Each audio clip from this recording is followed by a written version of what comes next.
3 présentations au meublé ce panel.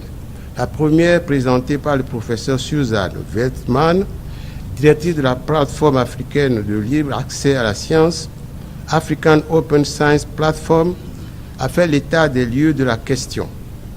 Elle a montré les limites de l'accès aux informations et données scientifiques sur le continent et posé le problème de la propriété intellectuelle dans le partage des données scientifiques.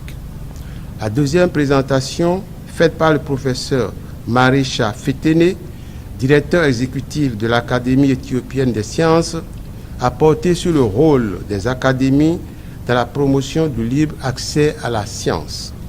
La dernière, présentée par le professeur Jean Kossi Ganglo, a porté sur les progrès de la science en Afrique à travers le Global Diversity Information Facility, GBIF. Le communicateur a déploré la faible disponibilité des données sur la biodiversité africaine, environ 2% seulement. La section 6 a été consacrée à l'enseignement des sciences, technologies et innovations en Afrique. La première présentation de cette section a eu pour sujet l'éducation équilibrée et inclusive. Elle a porté sur l'importance du lien entre le système éducatif et les besoins des gouvernements, tout en soulignant l'influence des contraintes économiques, politiques et sociales sur la qualité du système éducatif. La communication suivante a pour sujet la nécessité de l'insertion des sciences du changement climatique dans l'enseignement et les voies et moyens pour y parvenir. Ce panel s'est achevé par une communication sur l'impact économique de l'enseignement des STI sur le développement de nos pays.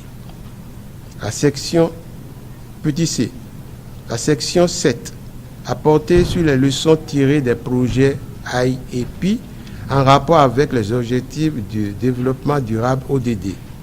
Un remue-ménage, brainstorming, a suivi cette dernière présentation.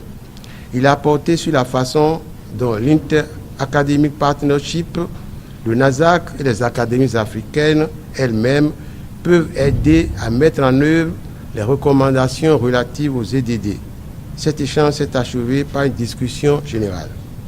À l'issue des différents travaux, le professeur Norbert Okonou, président de l'Académie nationale des sciences, arts et lettres du Bénin, a prononcé une allocution de clôture dans laquelle il a remercié tous les participants et ceux qui ont contribué à l'organisation de la 14e édition de l'AMASA.